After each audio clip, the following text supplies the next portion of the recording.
pastor Ricardo, pela recepção calorosa. Deixo um abraço ao pastor Paulo Ferreira. Fui informado que estiver viajando por compromissos ministeriais. Agradecer a irmã Maria também, comigo, o Jair do mandato. Nos convidou para estar aqui. Muito obrigado. Abra sua Bíblia, por favor, da primeira carta de Paulo aos Coríntios, capítulo 12. Nós vamos estudar sobre o corpo perfeito e não mutilado, o corpo de Jesus Cristo, que é a igreja do Senhor. 1 Coríntios, capítulo 12.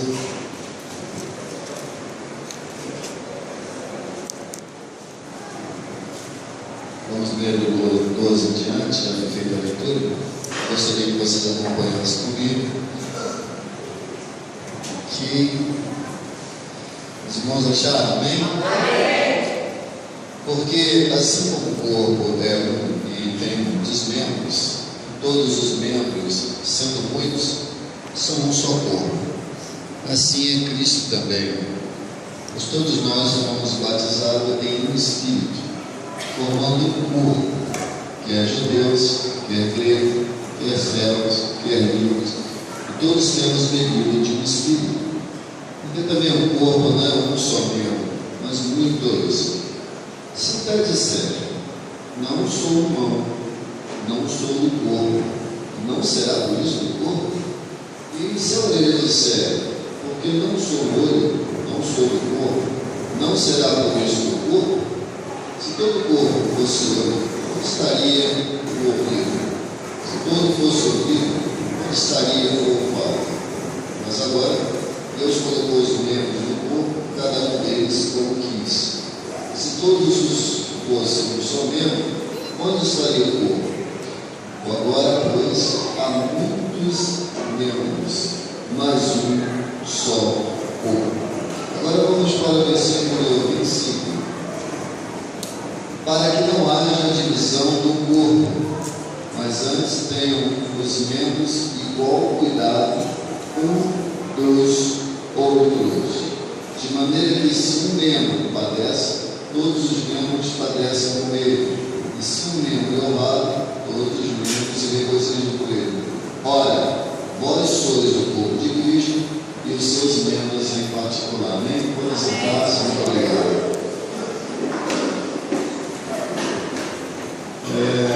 Vocês escolheram o tema, eu trouxe a necessidade que está projetada na cachorra. Nós vamos estar vendo algumas figuras agora para a nossa meditação nessa manhã, desse estudo bíblico sobre a unidade da igreja, o corpo de Cristo, o corpo perfeito e não mutilado. A unidade da igreja, está lá projetado em cima, é um algo nada fácil de ser atingido. E eu falo isso não para desencorajar, mas encorajar você. Quando você ouvir dizer que alguma coisa é difícil, não desanime. É aí que você tem que ter coragem, força, garra, estrutura para vencer. A vida não é para os fracos. A vida não é para quem desiste. A vida é para os fortes, para quem persiste. Por isso que a Bíblia diz que nós não devemos desanimar. E esse alvo de unidade não é fácil de ser atingido por causa da grande complexidade e variedade do elemento humano que compõe a comunidade. Se vocês quiserem desligar o ar-condicionado para mim, pode desligar, tá? Caminhos da rua, tá? Coloca a próxima, por favor, a próxima tela aí. Compreender a igreja como o corpo de Cristo é absolutamente necessário para que nós possamos prosseguir em direção da unidade bíblica. É interessante essa metáfora que Paulo usa aqui de corpo de Cristo, referindo-se à igreja, aonde o próprio Cristo é a cabeça do corpo. Ele que manda, e ele fala que a igreja, assim como o corpo, tem que ter unidade. A próxima tela, por favor. Alguns obstáculos que têm bloqueado e impedido a realização de uma união plena e vigorosa no contexto de uma igreja cristã. Eu disse aqui que a unidade ela é difícil porque na igreja nós estamos lidando com gente. Existe um ditado aí fora, atribuído a Marlon Brando, que diz o seguinte: quanto mais conheço as pessoas, mais gosto do meu cachorro. Porque quem disse isso?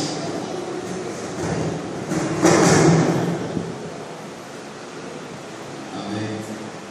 Quem disse isso, irmão, com certeza desanimou de lidar com o ser humano. Quanto mais conheço as pessoas, mais gosto do meu cachorro. Parece que foi Marlon Brando que disse isso. Lidar com gente não é fácil. Cada pessoa é um universo em si. Cada pessoa tem a sua forma de ser, a sua forma de ver, a sua forma de sentir, de reagir, de interagir. Tem as suas idiosincrasias, ou seja, os seus sonhos, as suas metas, os seus gostos pessoais, a sua cultura, a sua formação.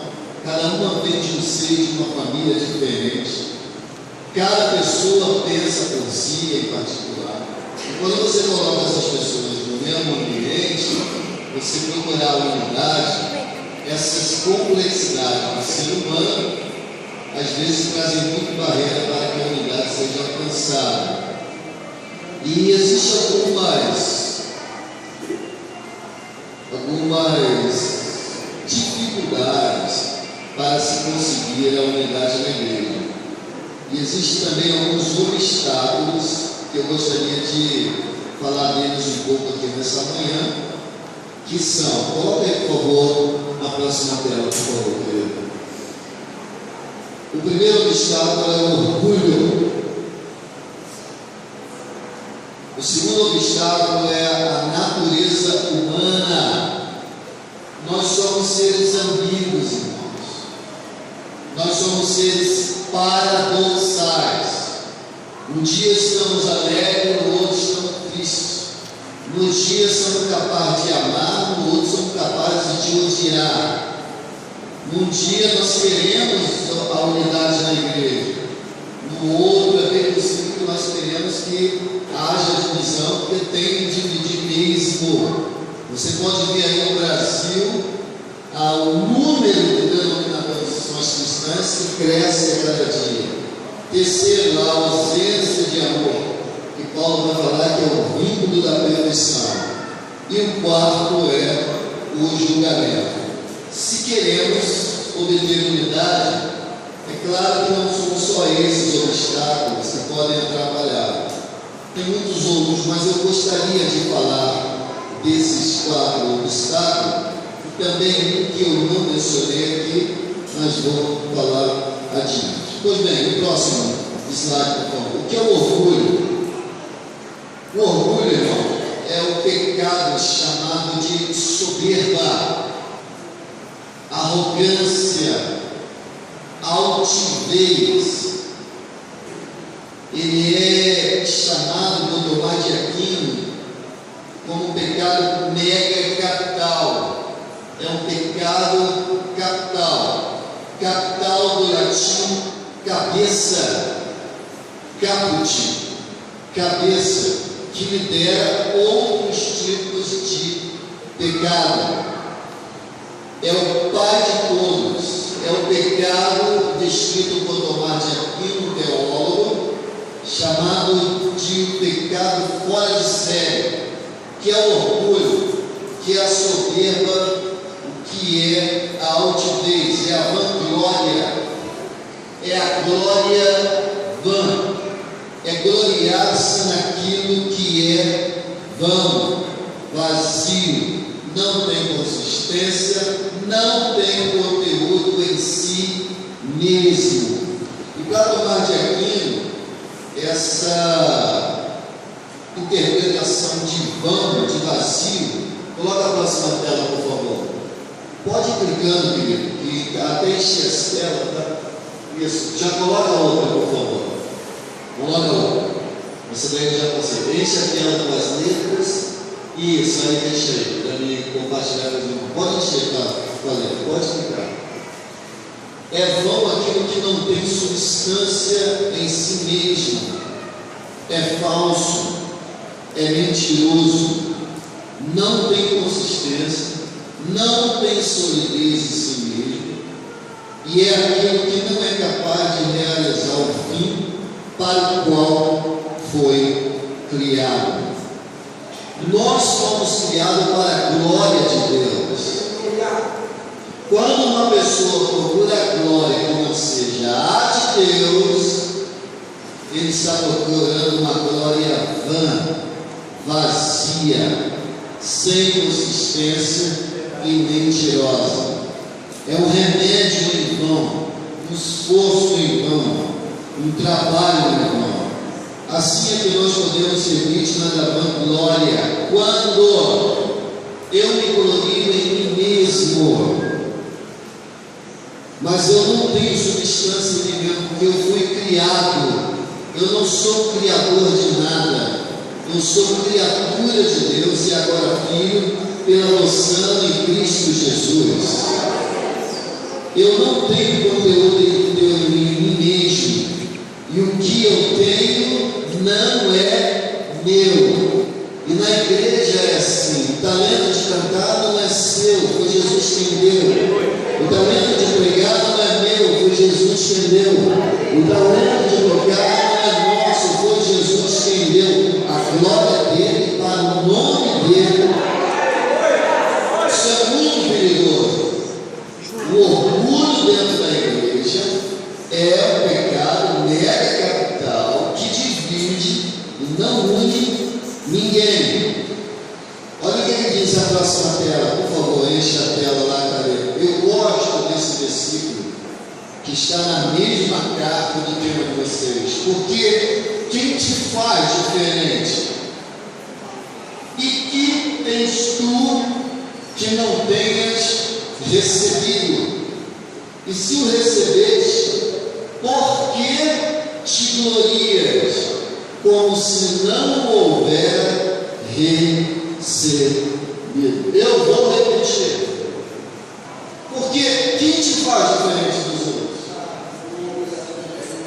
E o que tens tu que não tenha recebido? Meu Deus, aleluia! Se tu recebeste, por que te glorias? Como se não houver recebido. Olha, Paulo está dizendo que nós, o próximo, por favor, querido, pode encher a tela com as letras.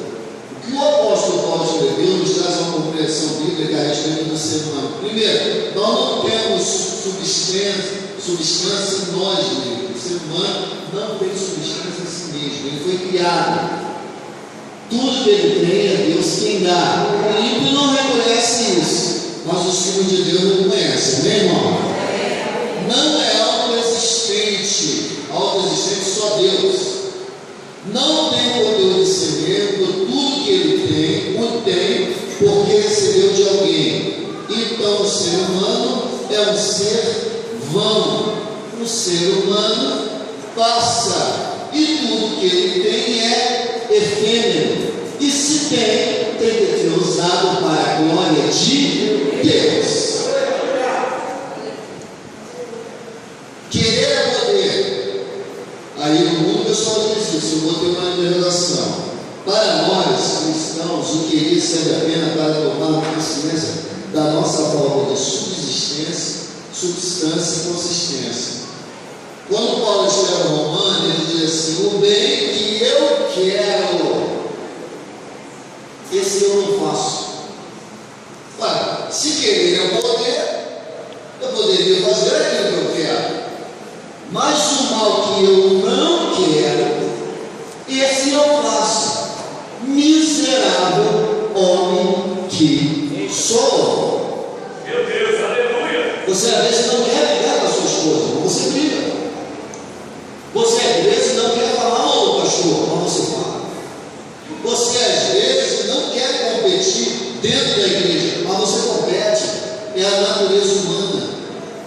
Quando se convive, quando se está junto, é a disputa do orgulho. O que é o orgulho? É essa sensação de querer ser mais, de querer ser melhor, de querer ser o centro das atenções, de querer ser adulado, bajulado, adorado, salvo. O orgulhoso é aquele que olha no espelho e canta aquele hino: quão grande és tu, quão grande és tu. Sou orgulhoso. Ele acha que é alguma coisa. E dentro da igreja, lá você vai ver o orar. Aqui não. Lá no garagem, aqui não, aqui não. Aqui não. Faça a próxima tela do orgulho. Pode pular duas aí. Pula a próxima aí, a outra. Pode pular. A outra, pode pular. Aí, enche essa tela aí, por favor. C.S. Lewis, que é um escritor que eu gosto muito, autor das Crônicas de Nárnia, ele diz que o orgulho é o supremo mal, é o pecado capital que ele chama de pecado principal. Olha o que ele diz aí, que interessante. O orgulho é o mais completo estado de alma ante Deus. Tem outra frase dele que eu gosto muito, que ele diz que o orgulho é a galinha sobre a qual todos os demais pecados são chocados. Por isso nós entendemos na teologia cristã, preste atenção nisso aí, que o orgulho é o pecado luciferiano, é o pecado de Lúcifer. C.S. Lewis diz que é o pecado que ele ensinou à raça humana. Por quê? Lá em Ezequiel está dizendo que ele era o querubim ungido, capítulo 28, a partir do versículo 14. Tu eras querubim ungido, estava no jardim de Deus, tu eras adornado com pedras afogueadas. Lúcifer, irmãos, era o próprio louvor a Deus na sua beleza, na sua estatura, no seu esplendor. Ali é uma profecia ao rei de Tiro, que é um arquétipo de Lúcifer, um arquétipo de Satanás. É um modelo, como se fosse uma comparação. Aí a Bíblia diz assim: até que se achou orgulho em ti, tu se elevou, quis ser igual a Deus, e Deus te jogou por terra, e estando na terra, onde ele foi? No Éden. Chegou no Éden, encontrou um casal com uma ordem: olha, tudo que tem aí no jardim, todas as árvores vocês podem comer, mas da árvore do bem e do mal vocês não comem, porque no dia que comer certamente morrerás. Deus disse isso. Aí te chega o diabo e fala assim: olha, o que Deus disse? Você não pode comer de nenhuma árvore? Não, pode comer de toda árvore, só da árvore do conhecimento do bem e do mal. Porque no dia que nós comemos, nós vamos morrer. Aí o diabo disse assim: não, se vocês comerem, é claro que aqui não está comendo maçã, banana, nada, é a desobediência à palavra de Deus. No dia que vocês comerem, vocês certamente não morrerão. E se vocês comerem, abrirão os vossos olhos e vocês serão como deuses, autossuficiente, autoexistente. Vocês vão bastar-se a si mesmos, não vão precisar de Deus. E o ser humano, nossos ancestrais, Adão e Eva, aceitaram isso. E isso foi o pecado que ele passou para a raça humana. O orgulho, a soberba. É por isso que muitos não querem Deus e acham que podem viver só com eles e ele. E só lembram dele quando pega o câncer. Ai meu Deus, não, eu trabalho no hospital do exército. Dizem que todo mundo é ateu na hora que pega o câncer ou na hora que sabe que o avião vai cair. Ai meu Deus, ai meu Deus. Porque aí toda a arrogância e a soberba vão embora. Mas quem é sábio encontra Deus antes dos dias maus. para demonstrá-lo como um amigo e não um servo, porque Deus é Senhor. Bota a próxima tela aí, por favor.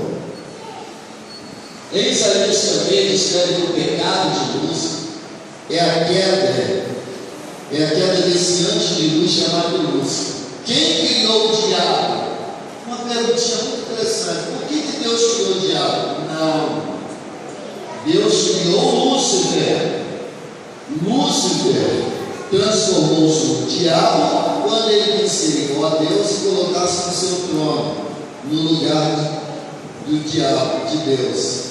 O diabo era ser tomado de orgulho, um ser cujo estado de alma é absolutamente ante Deus. Um ego absoluto que disse a si mesmo: eu tenho substância em mim mesmo, eu tenho consistência, eu existo para sempre, eu tenho poder em mim mesmo. Esse dia teve uns crentes aí muito decepcionados com um cantor gospel de sucesso no Brasil, que disse, num grande evento em Brasília, que não ia cantar mais gospel, e fazer música para Deus é fácil, que estava acima da média. E muitos crentes desviaram, irmão. Oh, Jesus. Porque hoje existe na igreja culto à personalidade. Pessoas querendo ser mais do que Deus. E muitas pessoas que não acham verdadeiramente na igreja se iludem com esses que se fazem Deus. Vou falar um nome para o meu objetivo. Você sabe disso. Mas estão se decepcionando, dividindo a igreja, porque estão se fazendo como deuses. Agora, por que o orgulho é pecado? Coloca a próxima aí. Por que eu estou falando tudo isso para chegar aqui? Por que o orgulho é pecado? Porque o orgulho é sempre competidor. O orgulho é um pecado que faz a pessoa olhar de cima para baixo. Ele não vê ninguém acima dele, só abaixo dele. Quem está acima ele despreza. Quem está do lado ele nem olha. E quem está embaixo ele pisa. O orgulhoso afasta e separa a pessoa. Não é possível ser orgulhoso e ter comunhão. A pessoa que canta, acha que canta melhor, que rege melhor só porque quando ela rege, ela não faz assim com a mãozinha igual a irmã Maria, ela faz assim direitinho, nos 4 tons da música. Eu sou melhor. É a pessoa que está na igreja e olha a outra cantando e acha que cantaria melhor, acha que pregaria melhor. Ela está no grupo da Cia, não orar aqui não. Mas se ela estivesse regendo o grupo, cantaria melhor. Porque ela se acha melhor. E ninguém aguenta gente que se acha o máximo, autorreferencial. Você sabe quais são as melhores pessoas para se conversar? São as que mais ouvem. Porque a maioria só quer falar de si mesmo, das suas vaidades. Eu faço. Não, mas não é para filho, né? Meu filho é uma benção, não mais. Meu filho tirou 10, meu tirou 11. Ele é autorreferente. E quando ele chega na igreja, ele quer ser o centro das atenções. Não é possível, por exemplo, ser orgulhoso e ser casado. Marido e mulher competindo para ver quem é melhor. É claro que é o homem, não é, irmãos? Deus criou o homem. Tá. Mas aí Deus criou o homem e falou assim: dá para fazer coisa melhor. E criou a mulher. Esse! Claro que isso é uma bobagem, uma brincadeira. Mas há essa disputa dentro do casamento e traz esses feminismos para a igreja, esse machismo, e divide a igreja, a unidade da igreja. Por quê? Porque a igreja começa em casa. Se não tem unidade em casa, é muito difícil que tenha na igreja.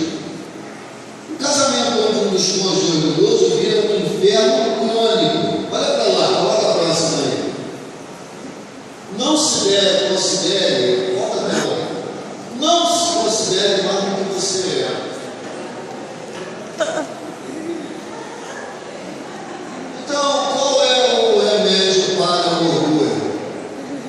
da igreja na vida cristã? A virtude cristã oposta ao orgulho é a humildade. E tem gente que acha que humildade é falta de autoestima. Não é. Qual é o erro, pastor, de você achar que fez alguma coisa boa, de que você acha que é bonito, que está bem vestido, que o teu carro é bom? Nenhum. O problema é como a autoestima se estabelece. E a literatura psicológica, a autoestima, ela fala de orgulho. Você tem que ter orgulho do que você faz, do que você é, do seu cabelo, do seu rosto. O perigo é como ela se estabelece. A autoestima é quando a pessoa fica falando para si mesmo: eu valho alguma coisa, eu sou bonito, meu carro é melhor, minha pregação é melhor, meu estudo bíblico arrebenta. E isso é um passo por orgulho sutil. Então é melhor não gloriar-se no que somos, não. Até porque tem um provérbio de Salomão muito interessante que diz assim: louve-te o lado dos outros, nunca os seus próprios. A boca do estrangeiro não a sua própria boca. Por isso que as pessoas falam das suas qualidades, passam toda a glória para Deus, que você vai ser bem mais feliz. Entendeu? E se você estiver bem em si mesmo, amém, faça isso para abençoar a vida dos outros. Agora, a humildade é você saber das suas limitações, saber que nós somos o que somos, temos o que temos, estamos onde estamos, porque Deus nos deu tudo que temos, tudo que somos, tudo que adquirimos e tudo que é bom. A glória é para Ele, a honra é dele, a igreja é dele, a glória é dele, o louvor é dele, toda a majestade é dele. A unidade na igreja que tem orgulhosos é bem difícil de ser completada. Então, se você é um gatinho, uma gatinha, dá glória a Deus. Deus chamar para ser um leão, em nome de Jesus, dá glória a Deus. Mas sabe que na igreja existe um leão e o nome dele é Jesus Cristo. A próxima, por favor. Pode botar a próxima tela, por gentileza, a próxima. Ok. Falando de orgulho, eu vou falar agora do pecado que traz muitos problemas na igreja. Olha o que está escrito em Coríntios, estou tirando tudo da carta que vocês podem ter. E eu, irmão, não escuto falar como espirituais, mas como carnais, como meninos em Cristo, com leite do criei, e não com carne, porque ainda não podias, nem tampouco ainda agora podeis. Porque ainda sois carnais, pois havendo entre vós o que, irmãos? O que? Contendo as dissensões, não são porventura carnais, e não andais ainda segundo os homens. Bom, se o orgulho é o pecado que faz a pessoa olhar a outra de cima para baixo, a inveja é o oposto. A inveja é o pecado que faz a pessoa olhar a outra de baixo para cima. E a pessoa invejosa, ela olha uma pessoa a qual ela inveja e ela fica querendo ser o que aquela pessoa é. Ela deseja ter o que aquela pessoa tem. Ela deseja chegar aonde aquela pessoa chegou. Nós pensamos aqui, isso é muito interessante. Se ela olhar uma pessoa, se você olhar uma pessoa que tem algo que você quer ter, chegou onde você quer chegar, faz o que você gostaria de fazer, aquela pessoa pode servir para você como uma fonte legítima de inspiração. Paulo diz assim: sejam meus imitadores como eu sou dele. Mas o problema do invejoso é que ele olha aquela pessoa e ela quer ter o que aquela pessoa tem, mas que aquela pessoa não tem mais. Ela quer ser o que aquela pessoa é, mas que aquela pessoa não seja mais. Ela quer chegar onde aquela pessoa chegou, mas que aquela outra pessoa não vá mais além. E diz o pastor Ezequiel Teixeira, do Rio de Janeiro, que existe ainda o invejoso desgraçado. É pior ainda. Ele não quer o carro igual ao seu, ele quer o seu carro. Ele não quer uma esposa igual a sua, ele quer a sua esposa. Ele não quer uma igreja igual a sua, ele que é a sua igreja. É muito igreja, né? Agora preste atenção. Bota a próxima tela aí, por favor. E parece meninos, olha lá, menina. Crente menino na igreja, igual a esse menino. Um ganhou um brinquedo, o outro ficou olhando o brinquedo do outro, que é maior. E já viu o menino quando disputa os brinquedos? Quando ganha, larga. Não, eu só queria tirar o brinquedo dele. Coloca aí. Exemplo de inveja na Bíblia. Preste atenção nessa aqui, por favor, igreja. Nós estamos no estudo bíblico. Exemplo de inveja na Bíblia. Caim e Abel. O que eles eram? Irmãos. Caim desejou Abel porque Deus recebeu o louvor de Abel, a sua adoração, a sua oferta, e Caim ficou irado e o matou. Saul e Davi, em 1 Samuel, capítulo 18, 5, 9. Mas também tem José e seus irmãos, que José era predileto do pai, o pai ele era Dom de Labã, e o paridozinho dos outros irmãos era Colombo. Colombo é bom, mas Oh, Jesus! Colombo é bom.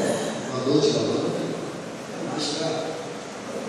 Mas ele olhou. José tinha dor de Labã, poxa, dor de Colombo. Aí o que ele fez? O que os irmãos fizeram? Venderam ele, maltrataram ele e trouxeram a divisão na família. E fizeram como que o velho pai ficasse sem a companhia do seu filho amado por 22 longos anos. Agora, quando você chega em Saul e Davi, 1 Samuel 18, na versão NVI, é interessante. A Bíblia diz que usou Israel contra da guerra. E as mulheres, o grupo das irmãs lá de Israel, 20 crianças, cantou uma música que Saul não gostou. Olha o refrão da música. Saul matou seus milhares, Davi matou suas dezenas de milhares. Diz a Bíblia NVI que Saul falou assim: a ele deram milhares, a mim deram milhares, e a ele dezenas de milhares. O que lhe falta senão o reino? E desde aquele dia em diante, passou Saul a perseguir Davi por causa da inveja. Agora vamos aí comigo. Caim e Abel era o quê? José e seus irmãos eram o quê? Irmão. E Saul e Davi? Reis. Um no trono e outro no giro. O que eu aprendi com isso aqui? A inveja é um sentimento que se dá entre irmãos, não só carnais como espirituais, entre pares, entre iguais. É um sentimento que se dá pela observação de quem está próximo. Pastores invejam pastores, cantores invejam cantores, líderes de grupo na igreja invejam líderes de grupo. Se não buscarem em Deus um remédio espiritual para isso, inveja e inveja mesmo. Agora, por que o pecado, a inveja é um pecado? Primeiro, quem inveja quem canta bem, não ama quem canta bem, antes o odeia. Como é que você vai ter unidade se você odeia o seu irmão só porque ele canta melhor que você? Quem inveja quem prega bem, não ama, odeia. Por isso difama. Eu sou professor de escola dominical lá no Paraná. Uma vez uma irmã me chamou para pegar um pregador lá no aeroporto. No meu carro, um Honda que eu comprei 0 bala, um carro bonito, está com a minha esposa agora. Aí ela achou que eu não ia pegar o pregador no meu carro. Ela já tinha uma concepção sobre a minha pessoa de que eu era mentido, soberbo, arrogante e altivo. Aí eu fui, e óbvio, chamei outra irmã para livrar da aparência do mal. Ela foi e ela me olha assim no problema. E olha, o que foi, irmão? Deu problema? Não, eu quero pedir perdão ao irmão. Eu falei, por quê? Eu achei que o irmão não ia pegar esse pregador comigo. Eu sempre achei que o irmão muito bonitinho, muito arrogante. Falei isso outros. Mas por quê? Porque quando o irmão dá aula na escola dominical, o irmão gosta de mostrar muito conhecimento. Oh, Jesus. Se eu sou professor, o que eu tenho que dominar? É por isso que eu tenho um negócio muito bonito que diz assim: quem ama o conhecimento, admira quem ainda tem. Geralmente quem joga pedra no ambiente, que odeia aquilo que ele tem, que ele gostaria de ter, e muitas vezes não tem porque é preguiçoso e não trabalha com a galera que Deus lhe deu. Amém, irmão? Dá um sorriso aí. Dá uma glória a Deus aí. Senão eu vou achar que você está prontinho. Agora, por que a inveja é pecado? Porque o invejoso, ele se torna especialista em depreciar. Por exemplo, agora nós estamos na festa das irmãs assim. Aí se alguém chega para mim, ó, eu sou o vereador, manda ver, olha esse vaso de rosa que a irmã Joana fez para a festa da igreja. Se eu sou engenhoso, é bonitinho. Mas se fosse eu que tivesse feito, vocês iam ver. Ia ter orquídeas aqui cantando e levando a coisa. O invejoso sempre acha que o pregador não pregou bem, que o cantor não cantou bem, ao invés de orar por ele deprecia. Vocês viram no texto que nós lemos? Parece que o pé aqui estava dizendo assim: ó, se o pé disser, por que não sou o pé, não sou o corpo? Olha, se Deus colocou você para ser pé, seja pé. Você é do corpo assim mesmo. Se Deus colocou você para ser mão, seja mão. No corpo, você só vai encontrar felicidade quando você encontrar, se realizar naquilo que Deus chamou você para ser.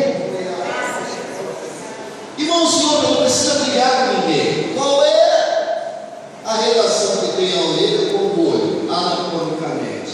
Alguém pode parecer? Nenhuma. Mas os irmãos estão de óculos, não estão? Se não tivesse a orelha, quem ia segurar o óculos, o olho chegar melhor?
um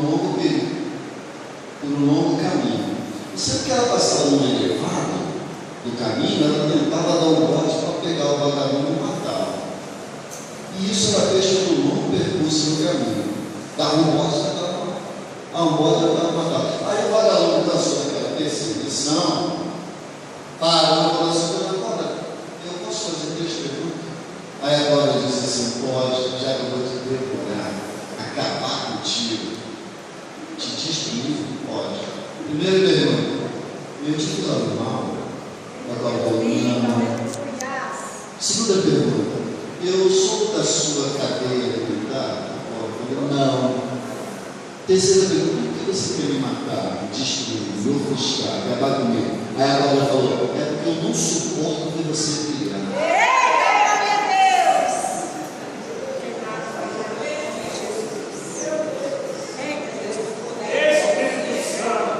Qual é o sentimento quando você vê um irmão ser abençoado?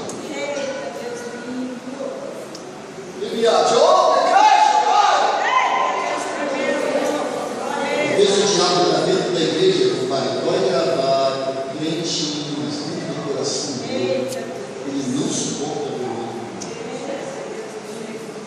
A inveja é sutil. Essa inveja está no cabelo do outro, da posição da outra.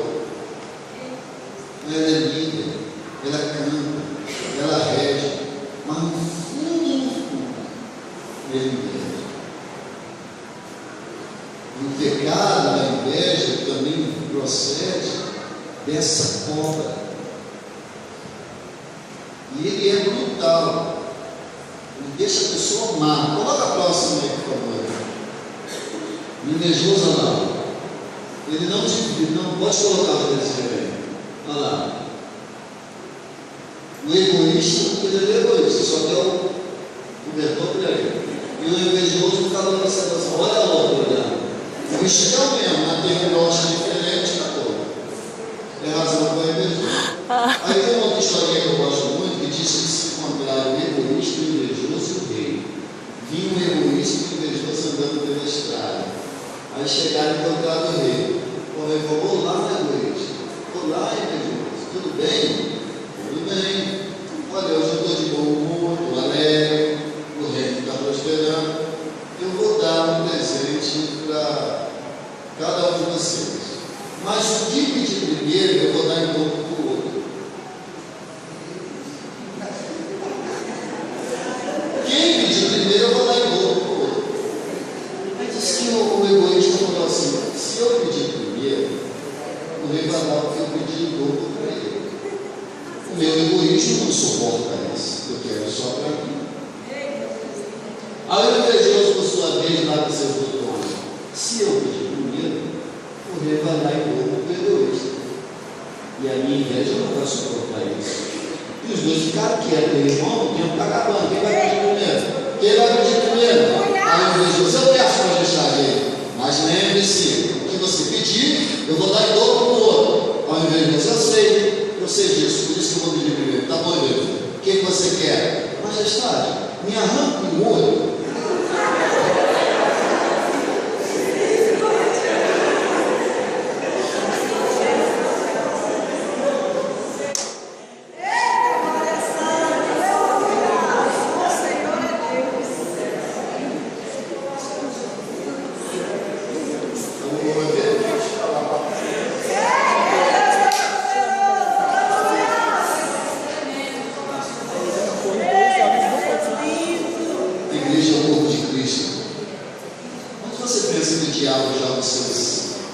Demônios mais petrificados. Endemoniado, a gente tem a ideia que é aquele que rola no chão, baba. Mas há pessoas dentro da igreja tão invejosas, tão orgulhosas. Na última pesquisa da IBGE, constatou-se que está crescendo no Brasil o fenômeno dos desinvejados. Pessoas.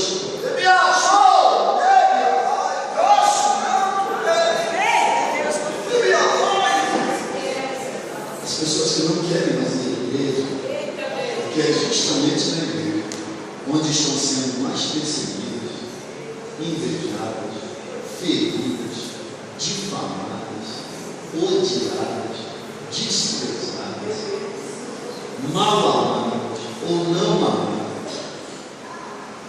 O que eu tenho aconselhado de crente que não quer mais ir à igreja, porque é onde a gente deveria ter o amor, a compreensão que somos poucos.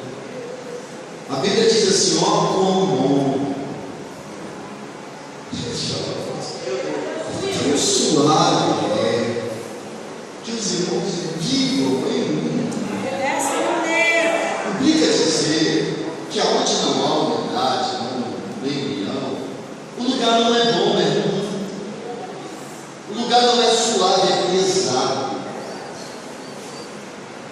E aí, ao invés de nós saímos da igreja sarados, abençoados, unidos, cada dia mais se sai mal. Esse tema veio para a gente refletir: que tipo de membro sou eu? É possível o pastor da vida, glória a Deus, escolher outro pregar? Ou será que só porque eu sou pregador e ministrador da palavra, eu vou ficar naquele afã de que ele erra? Alguém falar, se o pastor Davi pregasse, seria sério. E a gente gosta disso, a nossa carne gosta disso. Mas a Bíblia diz que nós somos um povo batizado num só Espírito, e é o Espírito Santo de Deus. Não deixe os espíritos demoníacos trazerem inveja, orgulho, competição. A próxima, por favor, querido. A próxima também é julgamento. Mateus 7 está escrito: não julgueis, para que não seja julgado. Porque com a mesma medida que você julgar, você vai ser julgado. Igual lá no Oriente Médio se julga as mulheres.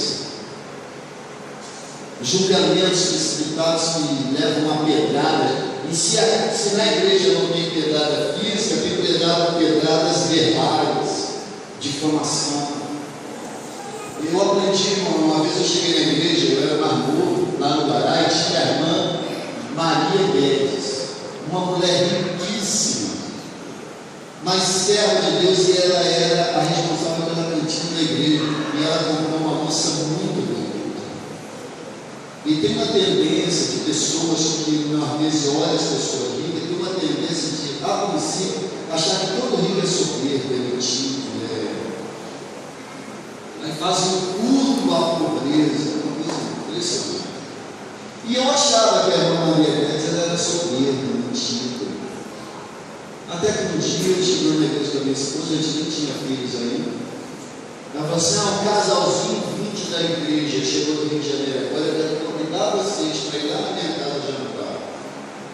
Caramba, acho que eu não lembro, não é que eu penso, mas eu já tinha pré-julgado, um pré-julgamento. Aí fomos na casa dele, não só de carne, tinha 5 tipos. E à mesa estava o pastor de renome de Brasília, pastor Eduardo Sampaio, da catedral, e outros pastores, lá era diácono.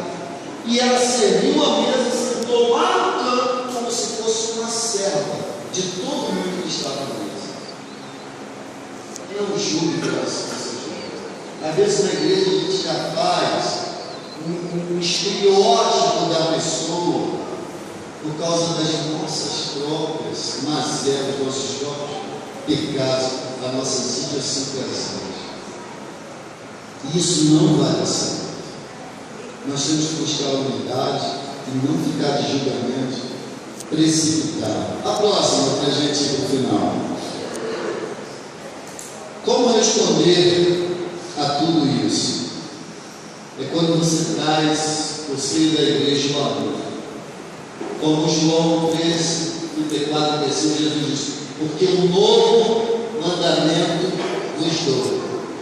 Amar como o amor de Cristo é colocar-se diante do próximo como quem serve, do jeito que Jesus fez, e não agradou a si mesmo. Agora presta atenção. Existe uma coisa interessante sobre amar. Tem muita gente que pensa que ama, mas na verdade gosta. Porque amar uma pessoa vai hospitalidade.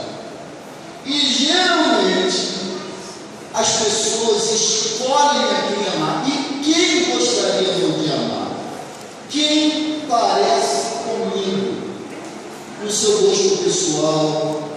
Se gosta de uma música que eu gosto, se gosta de uma comida que eu gosto, se gosta do hino que eu gosto de cantar, porque às vezes no meio da equipe de louvor, eu já vi brigas que um escolheu uma música e o outro queria cantar outra, e a equipe acabou. Não ama mais, porque me contrariou o meu orgulho. A gente quer amar quem a gente acha que vai se identificar conosco, no mesmo gosto pessoal, na mesma leitura, no mesmo livro, na mesma música. Ou se não, a gente acha que vai amar quem a gente acha que é inferior a nós. Tão pobrezinho, o carro dele é pior que o meu, a casinha dele é pior que a minha, então eu vou amar ele, mas aí você está se colocando numa posição de superior, e ao invés de amar, você quer usar a inferioridade da pessoa para sentir-se bem consigo mesmo. Mas amar não está ligado a dar, nem receber, não está ligado a receber nada de Deus. A Bíblia diz que Deus amou o mundo de tal maneira que deu o seu Filho unigênito, para que todo aquele que não pereça, mas tenha vida. O verdadeiro amor é amar uma pessoa que não pode te fazer bem nenhum, que não te traz lucro nenhum, que não te traz benefício nenhum, e mesmo assim você ama. Porque o amor de Cristo é um amor que ele recua para que o amado avance. É um amor que se diminui para que o amado cresça. É um amor que se sacrifica para que o amado esteja bem.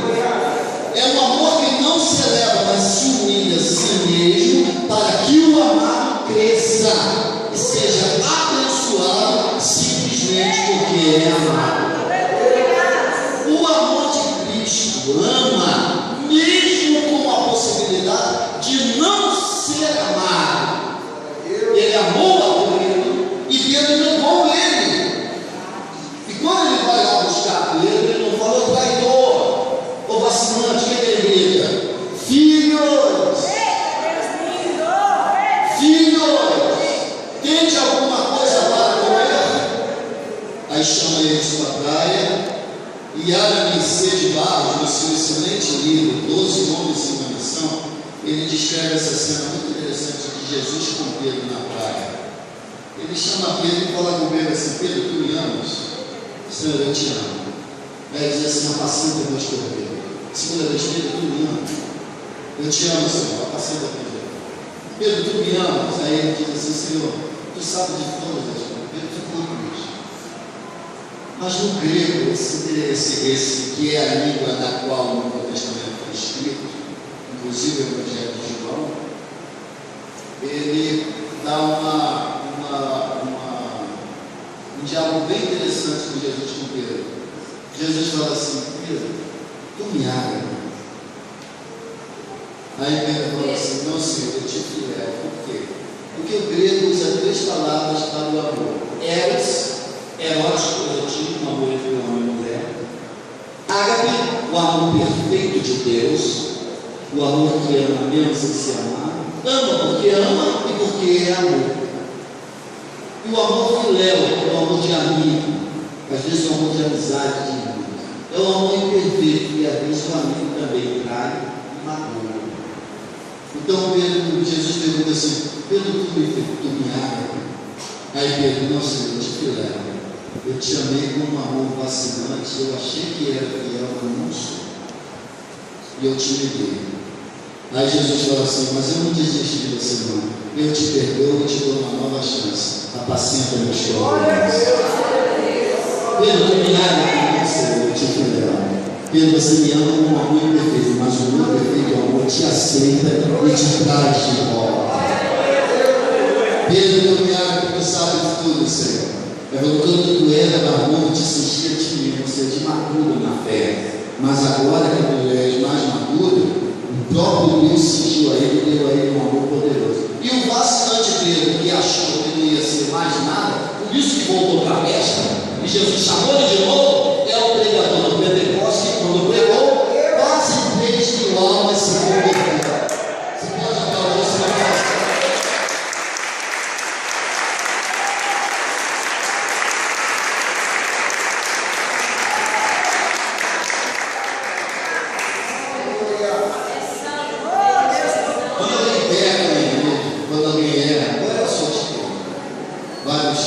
Jesus fez ou de fama? Eu sabia, isso aí já está castigo. Sabia que ele ia cair. Eu sabia. Fica naquele gostinho pessoal de vitória, se achando mais simples, né? Pelo um instantinho de orar. E eu quero terminar com mais uma historinha, que eu gosto muito de historinhas, para solidificar o ensino. Se você já ouviu, vai pedir, fala agora, por favor. Aí vai gritando, só não, aí, não, bom. Isso, deixa. Presta atenção nisso aqui, eu termino aqui. Conta-se que numa carpintaria estava tendo divisão por causa da diferença entre as ferramentas. E aí vou fazer uma reunião para resolver a diferença. Quem foi presidir a reunião foi o martelo. Quando o martelo ia começar a reunião,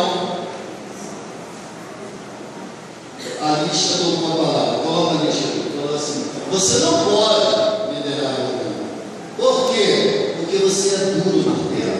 E só serve para dar pancada. Quando dá pancada, machuca. Você tem que sair da carpintaria aqui do nosso lugar. Aí o martelo falou: tá bom, eu também saio. Mas só se você também sair, lista. Aí ele falou assim: por quê? Porque você acha. E aonde você encosta, você arranha e faz feliz. Aí a lista falou assim: eu saio, mas só se o prego também sair. Eu prego, eu estou aqui quietinho. O que eu vejo? Não prega, você é pontiagudo.